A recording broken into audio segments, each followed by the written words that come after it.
bakit tayo kailangan maging healthy?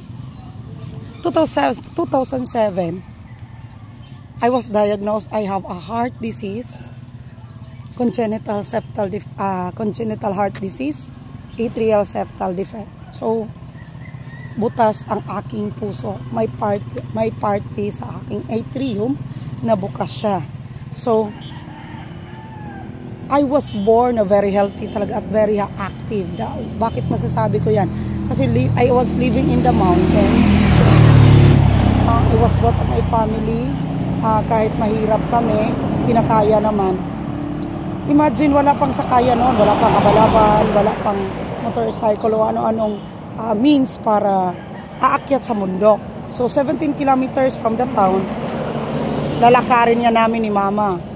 May time nga yun, may si Mama, may nawala si Mama na raffle ticket. Akalain nyo, dumating si Mama ng mga 10 p.m. sa bahay. Imagine na yung 10 p.m. ng gabi. Tapos, kailangan naming bumalik at hanapin yung naiwan na ticket dahil hindi pwede yung mawala or else makabayad kami, no? So, bumaba kami ng bundok, no?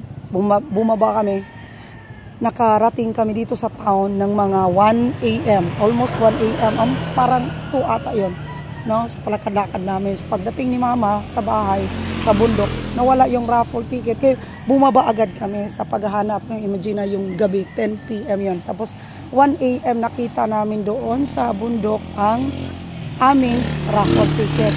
So, pagkatapos noon, siyempre umagahan na hanggang hindi naman talaga siya, yung malapit na talaga siya sa town. Kumakain muna kami, nagpahinga muna kami, tapos mga 9 a.m. bumalik na naman kami sa bundok. So imagine na, wala talaga akong sakit, okay ako. Bigla lang ng 2007, kaya yung mga kapatid ko ay talagang sobrang durog sila. Bakit ako nagkasakit ng ganon? Hindi naman talaga ako masakitin. Sobrang active naman ako, mga kapatid.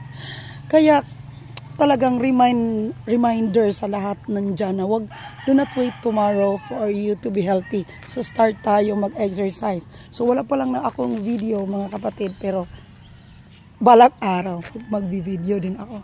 So sana may boost na stress na ako. Pero dapat smile pa rin at saka mag-relax tayo. Wala naman tayong magagawa, di ba? Wala tayong. Kaya nga nandito tayo para makapalit tayo ng Raptor. No? So kahit hindi tayo makabili niyan, alam nyo, sa sobrang hektik ng schedule, hindi naman sa once yan, mga kapatid.